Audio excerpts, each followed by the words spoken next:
सुबह 10 बजे से लेकर 11 बजे के बीच में उपस्थित हूँ आप सबके सामने। आज जिनकी कुंडली लेकर के आया हूँ, इनका नाम माधव है और ये कुंडली आई है गुजरात के सूरत नामक शहर से। शुरू करते हैं आज का कार्यक्रम। कहीं नहीं जाना है, बिल्कुल बन के रहिएगा। कार्यक्रम के आरंभ में सबसे पहले आपको बताऊंगा मनुस्मृति की बात। मैंने कल ही बात कही थी कि अब मैं मनुस्मृति फिर से शुरू करूंगा, जो बीच में थोड़ा रुकना पड़ा था। अब उसको आज से शुरू करते हैं। भगवान मनु ने अपने आदि ग्रंथ मनुस्मृति में बड़ी अद्भुत बात कही। यहाँ उन्होंने संस्कारों पे चर्चा की है और उसमें से सबसे प्रधानतया जो संस्कार है वह है उपनयन संस्कार। मैंने उपनयन संस्कार पे कार्यक्रम बनाए हैं, 16 संस्कारों पे मैंने कार्यक्रम बनाए हैं। अगर हो सके तो आप लोग जाकर के देख सकते हैं।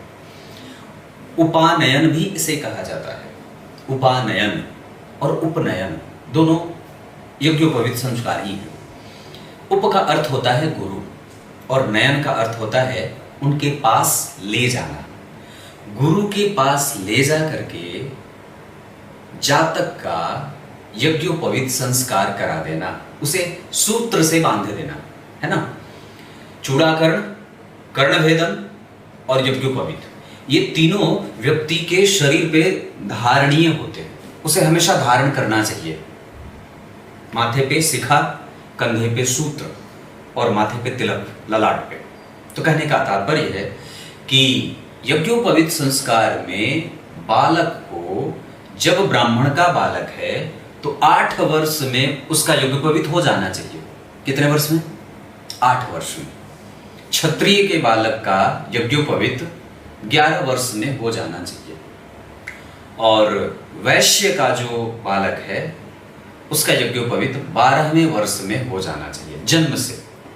जब बच्चा 8 साल का हो तब ब्राह्मण का, 11 वर्ष तो क्षत्रिय और 12 वर्ष तो वैश्य। ये यज्ञोपवीत संस्कार है। कहा गया है जो व्यक्ति यज्ञोपवीत से युक्त नहीं है वो धर्मशास्त्रों को हाथ नहीं लगा सकता, शुद्ध नहीं है वो। अनुपनीत उसे कहते हैं। क्या कहते हैं? अनुपनीत। अनुपनीत जो है वो ना तो वेदोक्त मंत्रों का उच्चारण कर सकता है और न वेदों का दर्शन कर सकता है। वेद शास्त्र यज्ञोपवीत से युक्त होकर के ही वो व्यक्ति दर्शन करे। मतलब यहाँ पे मैं इसको अति ही कह रहा हूं, ऐसे कहा नहीं गया है, पर मैं कह रहा हूं यहाँ पे इसलिए क्योंकि इतनी इसकी महिमा है। आप बिना यज्ञोपवीत के भी पढ़ सकते हैं। महिलाएं पुराण पढ़ती हैं, रामायण, रामचरितमानस, भागवत, महापुराण पढ़ती हैं, पर मना नहीं है। पर वो ज्ञान तब व्यक्ति के ऊपर आचरण में दिखने लगता है जब वो यज्ञोपवीत से युक्त हो जाता है। आदि गुरु शंकराचार्य जी का यज्ञोपवीत बिल्कुल सही समय पे हुआ था। खैर वो तो भगवान शंकर के अवतार ही थे, पर किसी भी जातक के अगर जीवन में विद्वता देखनी है तो उसे यज्ञोपवीत संस्कार से युक्त कर दीजिए समय पे। आइए आपको मैं अब इनकी कुंडली के पंचांग पे लेके आता हूँ।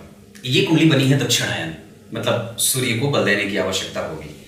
इन्होंने पूछा है कि मेरा तो मन भी नहीं करता है कि मैं घर से बाहर निकलूं।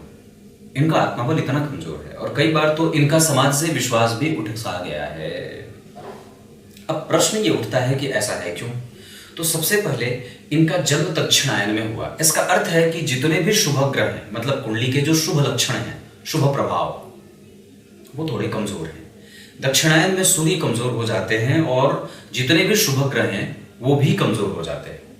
इस कारण से कई बार जितने भी जीवन में सकारात्मक पक्षों का निर्माण होता है वो कुंडली से गायब होने लगते हैं और कई बार व्यक्ति पे बेवजह का लांछन लगा दिया जाता है। ये पहली बात है। इनकी कुंडली में इनका जन्म हुआ हेमंत ऋतु, शुक्रवार, पुष्य नक्षत्र के वाणिज्यकरण शुक्ल योग में। ये बहुत अच्छा है। व्यापार करना इस कुंडली के लिए बड़ा आसान हो जाएगा। कृष्ण पक्ष के जन्मे होने से व्यक्ति कई बार दूसरों के बारे में कोई ना कोई निर्णय ले लेता है, या कई बार उसके साथ जो घटनाएं नहीं घटित होती हैं या कोई सामने वाला उसके बारे में कोई राय नहीं रख रहा है फिर भी वो उसे ऐसा मान लेता है। जैसे हो सकता है कि जब इनका किसी से बहस हो, जैसे ऐसे जातक जिनकी कुंडली में मैं बात करूं, कई बार ऐसा होगा कि आपके बारे में, जैसे मान लीजिए मेरी बात किसी से अनबन वाली हो जाती है, तो फिर मेरा पार्टनर जो है, अगर मेरे रूम के पार्टनर जो कमरे में मेरे साथ रहते, अगर वो किसी से बातचीत भी करेंगे या जिससे मेरी बहस हुई है, तो मुझे ऐसा लगेगा कि वहां पे भी मेरी बात चल रही है, ऐसा। तो ये ऐसी बातें इस कुंडली में हो रही हैं। अगर आपके पास भी ऐसी कोई विचारधारा बन रही है तो इसको जल्दी से खत्म करिए, क्योंकि ये कुंडली इन सब चीजों से, इन तरीके के ग्रहों से ग्रसित है। कृष्ण पक्ष के षष्ठी तिथि के चंद्रमा शुभ ग्रह होते हैं, और इस कुंडली के लिए वो अष्टमेश होते हैं। ये धनु लग्न की कुंडली है, धनु लग्न की कुंडली, और लग्न बना है 0 डिग्री 59 कला का। इसका अर्थ है कि लग्न कमजोर है, और इस कारण से कि चूंकि लग्न जो धनु का बनता है तो वो द्विस्वाभाविक राशि है, और द्विस्वाभाविक जो राशियां होती हैं वो ना तो चंचल होती हैं ना तो स्थिर होती हैं, मतलब अब वो दोनों ही हैं, चलायमान और स्थिर। और ये जो राशि है ये गुरु की राशि है, और वस्तुतः इसके अधिपति गुरु होते हैं, देवगुरु बृहस्पति, जो सबसे भारी ग्रह होते हैं। तो जरा सोच करके देखिए कि एक ऐसा व्यक्ति जिसके स्वभाव में ही भारीपन है, जो एक भारी ग्रह अपने लग्न में ही, व्यक्तित्व में ही लेकर के बैठा है, और उसकी कुंडली में अगर लग्न 0 डिग्री का बन जाए, मतलब लग्न का जो उदय होना है वो बिल्कुल अभी होना ही शुरू हुआ है, ये अवस्था ही जातक के व्यक्तित्व को कई बार गहरा नहीं बनने देती है। व्यक्तित्व को समझना होगा, और बहुत गहराई से कुंडली को समझने की आवश्यकता होती है। आमतौर पे आप सिर्फ यूं ही देखते जाएंगे तो कुछ भी हाथ नहीं लगेगा। जब तक लग्न की डिग्री, लग्न पे पड़े ग्रह, लग्न पर पड़ने वाले ग्रहों का प्रभाव नहीं देखेंगे, तो फिर कुछ ना कुछ छूटेगा, और निश्चित रूप से छूट ही जाता है। तो यहाँ पे व्यक्तित्व ही लग्न होता है, और लग्न मजबूत मतलब व्यक्तित्व मजबूत। यहाँ लग्न कमजोर है, इस वजह से व्यक्ति आसानी से किसी के बारे में कोई भी राय बना सकता है, और वो कोई आश्चर्य वाली बात नहीं है। तो तात्पर्य मेरे कहने का है कि यहाँ ये जो बात बन रही है, लग्न में ही शुक्र बैठे। अब कौन आपकी कुंडली के शुक्र लग्न में कौन होते हैं? तो इस कुंडली के शत्रु भाव के अधिपति या शत्रु ग्रह, या एक ऐसा भाव का अधिपति वहां बैठा है जो निश्चित रूप से डील करता है शत्रुओं को। मतलब वो अब आपका कोई ऐसा नेचुरली है तो शुभ ग्रह, पर इस कुंडली के लिए वो अच्छे भाव के अधिपति नहीं होते। या तो वो आपको लालची बनाएंगे, या तो वो आपको लांछन लगने वाला बना देंगे, या तो फिर आपके जीवन में दुश्मनों की कोई कमी नहीं रहेगी। ऐसा धनु लग्न की कुंडली में, लग्न में शुक्र व्यक्ति को भौतिकवादी और भोगी प्रवृत्ति का बना सकते हैं, और कई बार उसकी अपनी ही क्रियात्मक जो गतिविधियां होती हैं वही उसकी दुश्मन बन जाती है। क्लियर है? लग्न एक तो कमजोर है, जिस कारण से हमें व्यक्तित्व पे काम करने की आवश्यकता है। लग्न में शत्रु ग्रही, शत्रु के घर के अधिपति शुक्र बैठे हैं, चंद्रमा शनि से दृष्ट है। हालांकि इस कुंडली में जो चंद्रमा बैठे हैं वो कर्क राशि में अपनी ही राशि के बैठे हैं। तो धनु लग्न और कर्क राशि, लग्न के अधिपति गुरु और राशि के अधिपति चंद्रमा। तो चंद्रमा अपनी राशि के तो बैठ गए, पर गुरु जन्म कुंडली में कहां बैठे? 6वें भाव में। अब जरा विचार करिए, तो यहां पे लग्न और धन के अधिपति एक साथ बैठे हैं। धनेश और पराक्रमेश होकर के शनि का ऋण में जाना, कुटुंब तो बहुत होंगे आपके, पर साथ कोई नहीं देता है, क्योंकि द्वितीय भाव कुटुंब का होता है।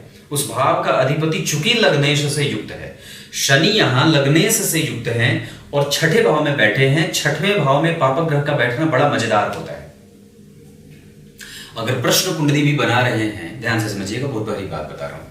अगर प्रश्न कुंडली भी बना रहे हैं, कोई व्यक्ति आपके पास आकर के कोई प्रश्न पूछता है कि मेरा ये काम सफल होगा कि नहीं, और अगर जन्म कुंडली के 6वें भाव में शनि बैठे हों, मंगल बैठे हों, तो वो काम सिद्ध हो जाता है। लेकिन इसके पीछे एक काम और भी करेगी बात, और वो ये होगी कि जन्म कुंडली के केंद्र में, यानी कि लग्न, चतुर्थ, सप्तम, दशम, पंचम और नवम में जरूर ही शुभ ग्रह बैठने चाहिए। तब जाकर के 6ठे भाव को भी बल मिलता है, तब शनि जाकर के अच्छे परिणाम देने के लिए विवश हो जाते हैं। मेरे कहने का तात्पर्य है कि यहाँ 6ठे भाव में लग्नेश के संग बैठे हैं और लग्न में शुभ ग्रह शुक्र बैठे हैं, शुक्र के संग केतु बैठे हैं। इस वजह से भी यहाँ पे कार्य सिद्धि के योग बनेंगे। मतलब जिस समय व्यक्ति का जन्म हो रहा था, तो ये बात पक्के तौर पे होगी कि हाँ, वो कार्य की सिद्धि करेगा, साहसी होगा, क्योंकि 6ठे भाव में शनि बैठे हैं। चंद्रमा अष्टम भाव में, ध्यान से समझिए, बहुत गहरी बात है। चंद्रमा अगर अष्टम भाव में नहीं बैठे होते, ये सूत्र आप पहली बार जानेंगे, मैं पक्के तौर पे कहता हूं। चंद्रमा अगर जन्म कुंडली के अष्टम भाव में नहीं बैठते, और शनि अगर गुरु के संग 6ठे भाव में नहीं बैठते, तो यहां शनि दोष युक्त हो जाते। क्या बात कही? यह सिद्धांत आपको मैं पक्के वादे के साथ कह सकता हूं, नहीं पता होगा, गारंटी। धनु लग्न की कुंडली में 6ठवें भाव में अगर शनि बैठते हैं तो ये ऋण दोष लगाएंगे, दरिद्र दोष लगाएंगे। छठे भाव में धनेश का बैठना ऋण दोष होता है, पर वो शमित हो जाए, वो खत्म हो जाएगा, उसका शमन हो जाएगा, क्योंकि धन भाव के अधिपति लग्नेश के संग छठे भाव में बैठ रहे हैं। और इसके शमन का कारण होगा अष्टम भाव में चंद्रमा का स्वग्रही बैठना। क्लियर है? मतलब अगर छठे भाव में शनि बैठे और अष्टम भाव में चंद्रमा बैठे हैं तो यहां शनि सदोष नहीं होंगे, दोष रहित हो जाएंगे, क्योंकि लग्नेश के संग धनेश का बैठना बड़ा अद्भुत होता है। ये पक्की बात है। दूसरा कि इस कुंडली में एकादशवें भाव में सप्तम भाव के अधिपति बैठे हैं। चतुर्थ और सप्तम के अधिपति होकर के बुध एकादशवें और मित्रवत बैठे हैं, क्योंकि जिस राशि में बैठे हैं उस राशि का अधिपति लग्न में व्यक्ति को महत्वाकांक्षी बनाएगा। क्या बनाएगा? महत्वाकांक्षी। क्यों? क्योंकि एकादशवां भाव महत्वाकांक्षाओं का होता है और उसी भाव का अधिपति व्यक्तित्व में बैठेगा तो समाहित हो जाएंगी जातक के जीवन की महत्वाकांक्षा। ये इनका जन्म नक्षत्र पे लेके आता हूं। इनका जन्म पुष्य नक्षत्र में और मूल नक्षत्र के लग्न में हुआ है। धनु लग्न में 0 डिग्री पे जब लग्न बनेगा तो लग्न मूल नक्षत्र का बनेगा। इनका लग्न वैसे लग्न में शुक्र 10 डिग्री के बैठे हैं और केतु बैठे हैं 22 डिग्री के। इन दोनों में अंतर तो है, काफी है, मतलब 22 और 8 30 और उसके बाद फिर आगे 10, काफी है।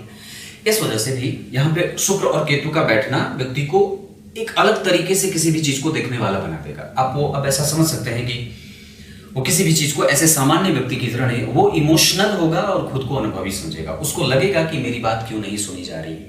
अब उसको ये बात लगे कि मैं तो अनुभवी हूं, मुझे तो ज्ञान है, मेरे पास तो दूसरे लोग मुझे सिंपैथी दे सकते हैं क्योंकि मैं उसके योग्य हूं कि मुझे लोगों की सिंपैथी मिले, पर वो नहीं मिलती क्योंकि लग्न में केतु का नक्षत्र बना है।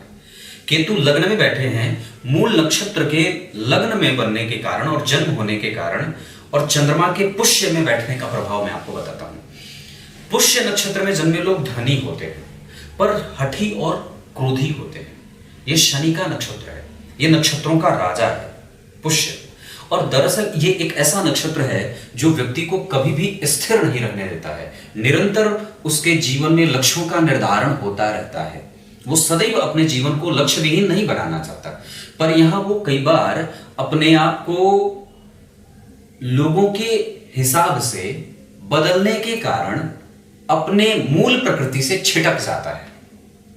जो उसका बेसिक नेचर है, जो जिस प्रकृति का वो इंसान है, उस प्रकृति का न होकर के सामने वाले के हिसाब से बदलने लगता है खुद को, और इस बदलने की प्रवृत्ति के कारण उसको नुकसान होता है। ये पहली बात है। अभी मूल नक्षत्र बाकी है। तो पुष्य नक्षत्र में धनी होगा, अभिमानी भी होगा, घमंडी भी होगा, और कई बार वो दुराग्रही होता है, जिद्दी। मतलब इतना आग्रह कर दे, जैसे कोई अगर संत जन घर पे आ जाए या कोई रिश्तेदार घर पे आ जाए तो उसको जिद करके उसके मन ना होने के बावजूद भी वो उसे रोक लेता है। ये दुराग्रह होता है। और कई बार तो ये पुष्य नक्षत्र में जन्मे लोग धनाढ्य होते हैं पर उनका व्यय सदैव बना रहता है। मतलब उनके पास, जब इनके पास धन भी हो जाए पुष्य नक्षत्र वालों के पास, तो उनके पास मांगने वालों की कमी नहीं होती। वैसे भी इस कुंडली में ये योग बनेगा लग्न से भी, क्योंकि नवम भाव के अधिपति 12 में बैठे हैं। अगर नवम भाव के अधिपति 12 में बैठते हैं तो वो ये कहते हैं कि आप अपना व्यय कंट्रोल करिए, अपने व्यवहारिकता को और भी ज्यादा प्रैक्टिकल होकर के बनाने की आवश्यकता है। अब आप बहुत ज्यादा इमोशनल नहीं हो सकते। कई बार आपका लोग नुकसान उठा लेंगे या कई बार आपका फायदा उठा लेंगे। आप कई बार अपना नुकसान करेंगे, अपना व्यय बढ़ा करके दूसरों को खुश करेंगे और सामने वाला आपका फायदा उठा रहा है। ये प्रकृति बदलनी होगी। दूसरा, इस कुंडली में 12 में सूर्य विशाखा के बैठे हैं और गुरु से दृष्ट हैं। गुरु रोहिणी नक्षत्र में और चंद्रमा से तृतीय एकादश में। वैसे चंद्रमा से एकादशवें भाव में शनि का जाना बहुत ज्यादा बढ़िया रहेगा।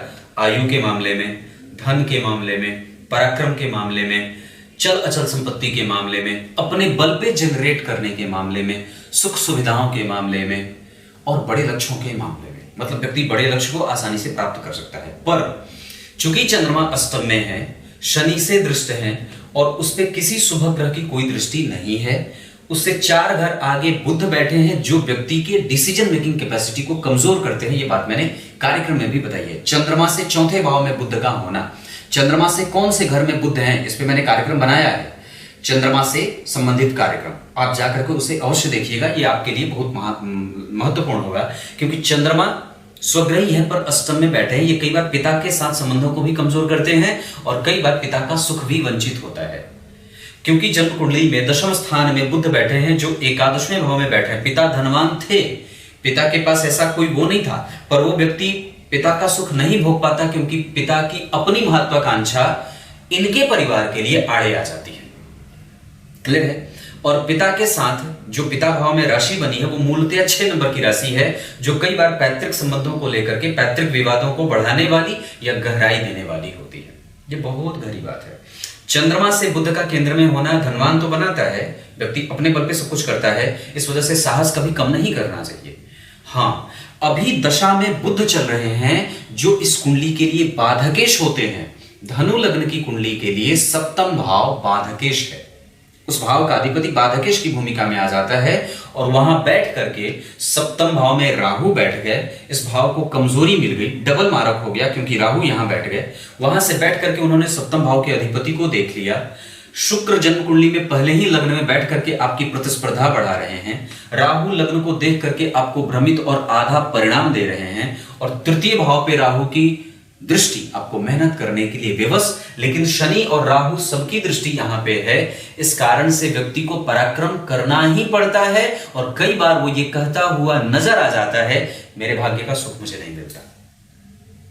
ऐसा वो कहेगा क्योंकि जन्म कुंडली के तीसरे भाव पे शनि और राहु का प्रभाव व्यक्ति को मेहनत करने के लिए विवश करती ही है। नेचुरली वो मेहनती होगा। अब वो इसलिए मेहनती नहीं है क्योंकि उसकी कुंडली में छठे भाव पे या तीसरे भाव पे शनि मंगल का प्रभाव है, क्योंकि इसलिए मेहनती है क्योंकि छठवें भाव के अधिपति लग्न में और तीसरे भाव पे शनि मंगल राहु केतु का प्रभाव है। क्लियर? क्योंकि आप नहीं करेंगे तो जाएंगे कहां। इस वजह से एक परमात्मा आपको छीनता है तो दूसरा रास्ता बना देता है। आप जहां हारते हैं वहीं से नया दरवाजा खुलता है, बस ढूंढने की आवश्यकता है। तो तात्पर्य मेरे कहने का यह है भगवान कि आपको मेहनती बनाया है, क्योंकि यह कुंडली कार्मिक कुंडली है, क्योंकि धर्म भाव और भाग्य भाव पहले ही छत विछत हो रहा है। ये तो अलग बात है, हालांकि आपके चरित्र पे और आप पे अगर किसी ने लांछन लगाया है तो उसमें उसका दोष होगा।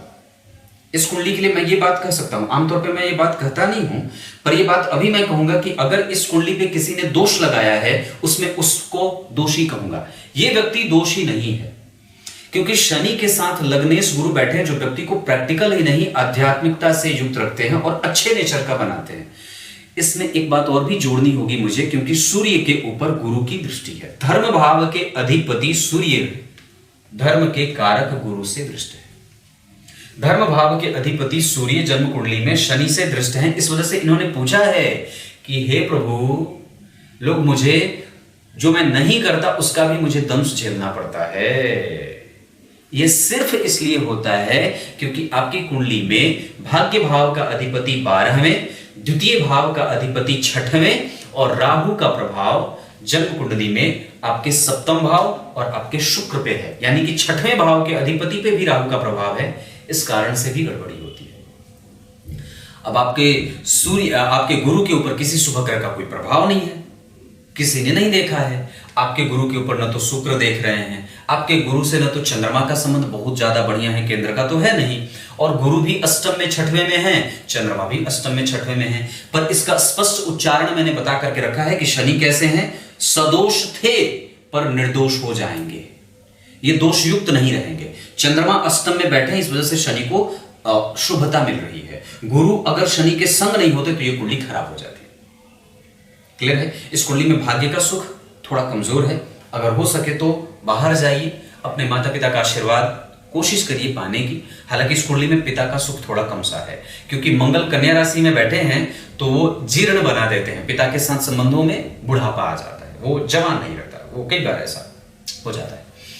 उसके बाद आपकी कुंडली में लग्न के अधिपति का 6ठे में जाना, मैंने अभी कल ही चर्चा करी है। लग्न के अधिपति 6ठे में, या फिर अगर शुक्र, गुरु, बुध और चंद्रमा 6ठे भाव में होते हैं तो 1000 दोषों को उत्पन्न करने वाले होते हैं। ये बात मैंने कल बताई थी, अगर आपने नहीं देखा तो जाकर के देख लीजिए कि आपके जन्म कुंडली के 6ठे भाव के अधिपति या 6ठे भाव में विभिन्न ग्रह कैसे परिणाम देते हैं। उसमें मैंने बताया है कि सूर्य अगर जन्म कुंडली के 6ठे भाव में होते हैं तो 10 प्रकार के दोष बनाते हैं। अगर गुरु, शुक्र, बुध और चंद्रमा छठे भाव में बैठ जाते हैं तो 1000 प्रकार के दोषों का निर्माण कर देते हैं। तो कहने का अर्थ यहां है, परंतु चूंकि उसके साथ शनि बैठे हैं, इस वजह से आपको डिप्रेस नहीं होना चाहिए। अपना साहस और बल बना करके रखिए। वैसे भी अभी आपकी कुंडली में मार्गशीर्ष ही चल रहे हैं, हो सके तो चतुर्थी का व्रत शुरू करिए, शिव जी को प्रणाम करिए, साष्टांग। कहा जाता है तीर्थ कोटि सहस्त्राणि तीर्थ कोटि शतानि च, है ना, महादेव प्रणामस्य कलाम नारहंति षोडश। जो व्यक्ति भगवान शिव को, शंकर जी को साष्टांग लेट करके प्रणाम करता है, महिलाएं पांचांग प्रणाम करें और पुरुष साष्टांग प्रणाम करें, तो उसके पूर्व जन्म के जितने भी पाप होते हैं वो तात्क्षणिक धुल जाते हैं। ऐसा प्रत्येक दिन करना चाहिए। पता नहीं कितने पाप किए हैं, कौन जानता है। यही तो हम मनुष्यों और भगवान में अंतर है।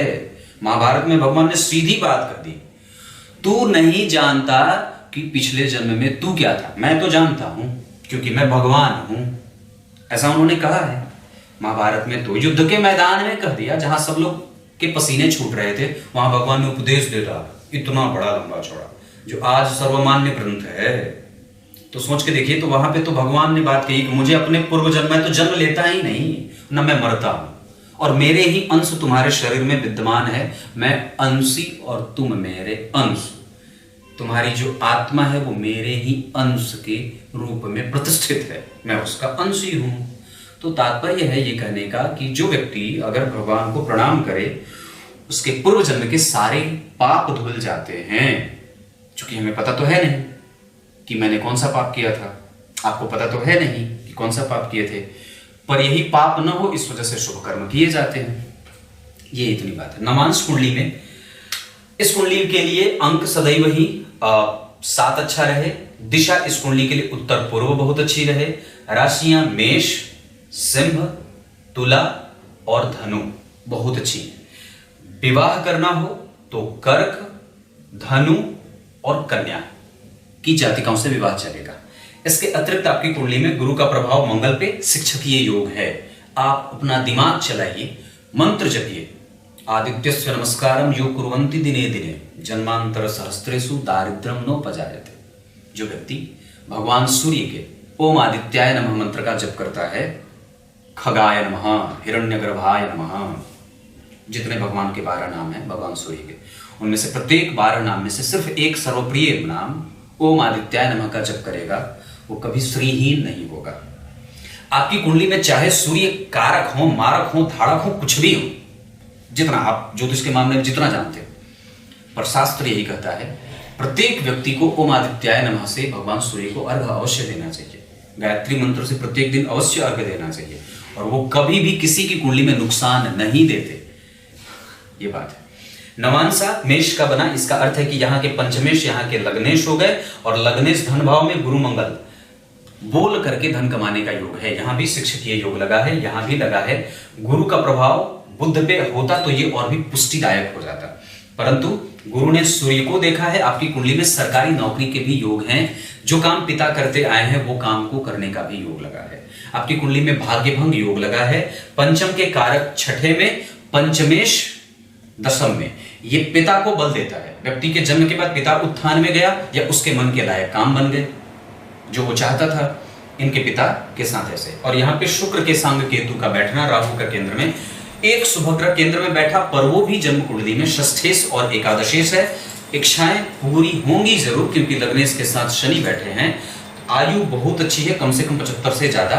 मतलब कहने का है कि व्यक्ति अकाल मृत्यु से मरेगा नहीं, उसकी मृत्यु अच्छी होगी, और वो अपने घर के समीप, घर के लोगों के साथ, परिवार के संग मरेगा। क्लियर है। सूर्य 12 में नेत्र की कमजोरी देते हैं। चलित चक्र की अगर बात करेंगे तो आपकी कुंडली में जो चीजें बन रही हैं उसके आधार पे ग्रह तो वैसे कोई भी नहीं बदल रहे। राहु जो है वो जन्म कुंडली में फल कर रहे हैं मिथुन राशि का अष्टम भाव में, और वैसे बाकी के सारे ग्रह यथावत हैं। केतु जन्म कुंडली में दूसरे में चले, वैसे बहुत बड़ी बदलाव ये नहीं कर सकता।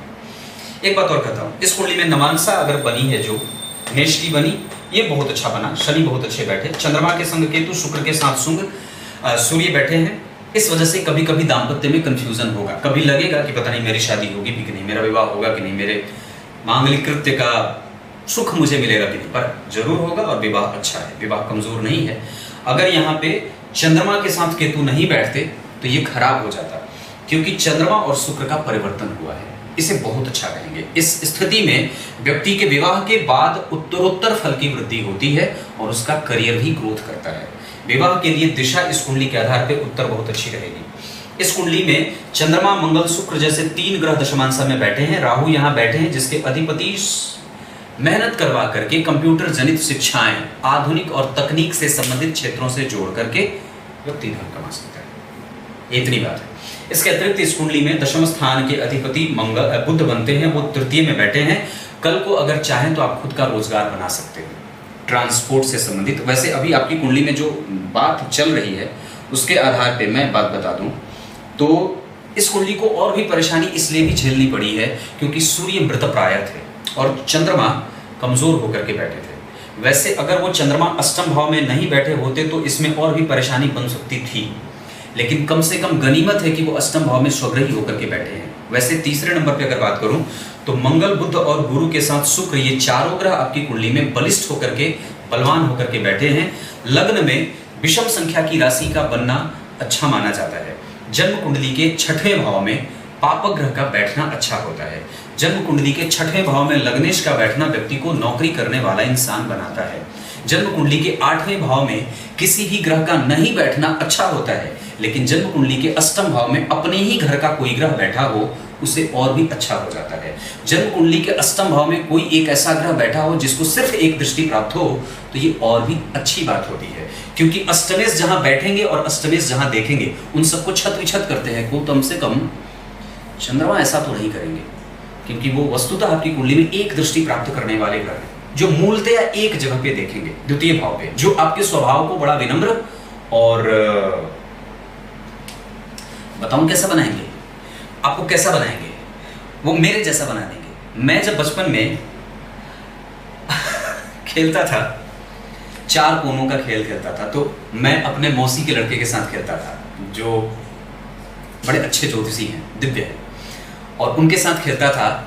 तो मैं और मेरे मौसी के बड़े लड़के जो मेरे गुरु तुल्य हैं उनके साथ मैं खेलता था, और उनके छोटे भाई जो आज प्रोफेसर हैं प्रतिष्ठित विश्वविद्यालय में, तो और उनकी जो बहन थी, मतलब मेरी मौसेरी बहन, सब लोग खेलते थे। पर मैं इमोशनल होकर के अपना घर छोड़ देता था और खुद चोर बन जाता था।